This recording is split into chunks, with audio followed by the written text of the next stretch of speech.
Hello everyone, সবাই কেমন আছো? আশা করি সবাই খুব ভালো আছো। সকাল সকাল ঘুম থেকে উঠে পড়েছি। এখন সবাই মিলে যাচ্ছি গঙ্গা স্নান করতে।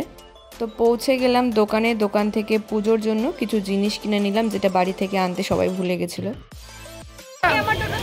না না তুই যা টোটো চালাবি একবারে একজনকে।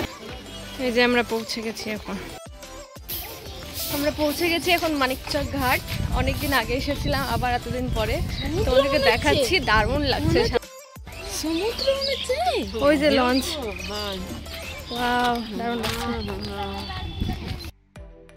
দারুণ দারুণ দারুণ করে আমরা এখন যাব। কপাল ভালো আছে আমাদের, এসে নিয়ে একদম লঞ্চ পেয়ে গেছি।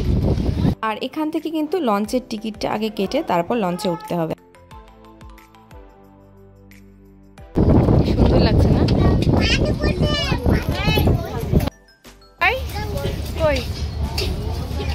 কই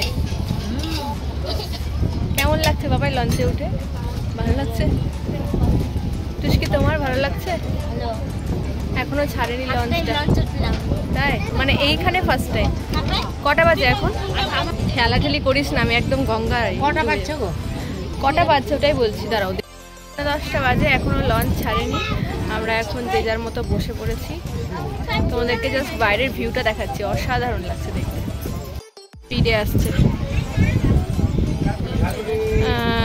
গাড়িগুলো, আসছে।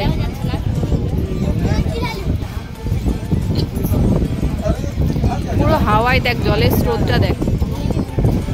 হাওয়াটা কিন্তু সেই লাগছে না? না না না, স্রোতে এটা হিলছে, ধাক্কা মারছে, জল পড়ছে। মানে যেটা বেশি জল ওটা বেরিয়ে যাচ্ছে মনে হয়।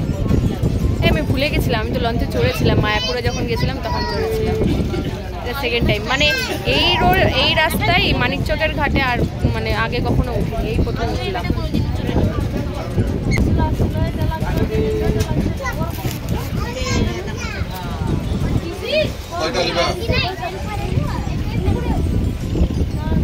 মনে হয় 10টার সময় ছাড়বে, 10টা বাজেই ছাড়বে।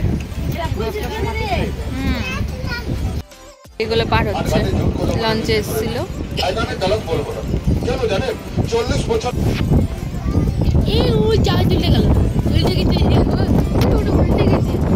না না হিলছে কেন রে?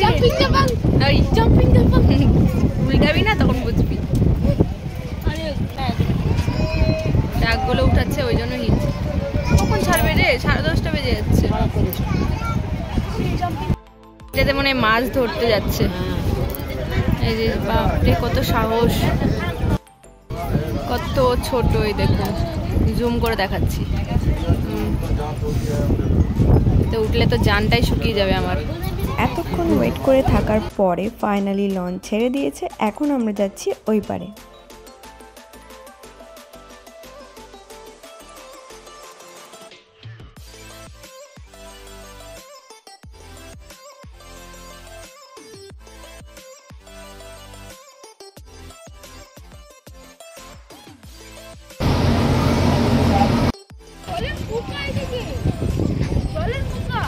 জলের পোকার মধ্যে তোকে স্নান করাবো। উল্টে যাচ্ছে। এবারে এসে একটা ভালো জায়গা খুঁজে পেলাম, কিন্তু প্রচুর জল ছিল, তো একা নামার সাহস আমাদের কারোই ছিল না। পাপাই আমি একটু নামবো। সবাই কি সুন্দর পা ঝুলিয়ে বসেছিল জলের মধ্যে, সেটা দেখে আমি আর থাকতে পারলাম না, চলে এলাম। তো এখানে একটু পা ডুবিয়ে বসেছিলাম। চলে এলাম। এই যে এখন ডুব দিচ্ছি, কিন্তু আমার দ্বারা ডুব দেওয়া সম্ভব নয়।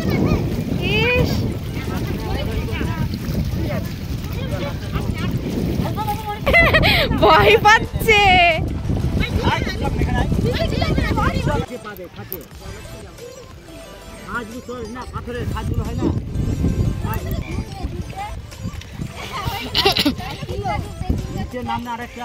মাটি আছে তো,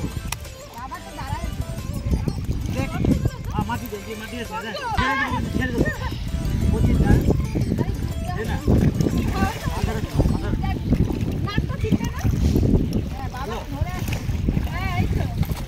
খাসটা নে হয়ে গেছে। তুমি দেখতেই পাচ্ছ মামা একে একে সবাইকে এভাবে ধরে ধরে স্নান করালো। তো সবার স্নান করা দেখে তো খুব হেসে নিলাম। এবার নিজের পালা। নিজে যখন গেছি তখন সত্যি খুব ভয় লাগছিল, কারণ আমি কোনোদিনও জলে ডুবই দিইনি, এই ফার্স্ট টাইম দিলাম। ডুব দেওয়ার পরে আমার মনে হচ্ছিলো আমি শ্বাসই নিতে পারছি না, আর এখান থেকে এইটুকু আমি পার হতে পারছিলাম না, কারণ পুরো রাস্তাটা মাটি ছিল না। ওইটুকু রাস্তার মধ্যে প্রচণ্ড পাথর ছিল, পাথরগুলো খুব স্লিপারি ছিল, তাই আস্তে আস্তে উঠে আসতে হচ্ছিল। আর তেমন সেদিন হাওয়া ছিল, প্রচুর স্রোত, মনে হচ্ছে স্রোতে আমি বেশি চলে যাব। তো ফাইনালি আমি এটা অতিক্রম করে এখন উঠতে পারলাম। এই কাণ্ড দেখে পাপায়ের হাসি আর থামছে না, ওকে দেখেই বুঝতে পারছি। আমাদের স্নান টান হয়ে গেছে না, আজকে প্রথম আমি জীবনে প্রথম ডুব দিয়েছি, ভাবা যায়। পায়েও একটু বাড়ি খেলাম পাথরে, এখানে একটু বাড়ি খেয়েছি পাথরে। পুজো করছে,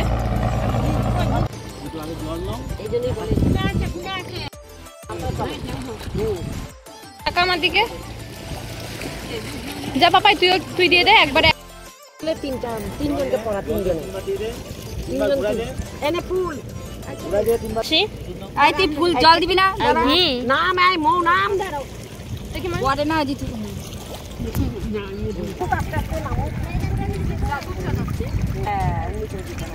এবার মা গঙ্গাকে ঠান্ডা করে দিলাম, এবার তুমি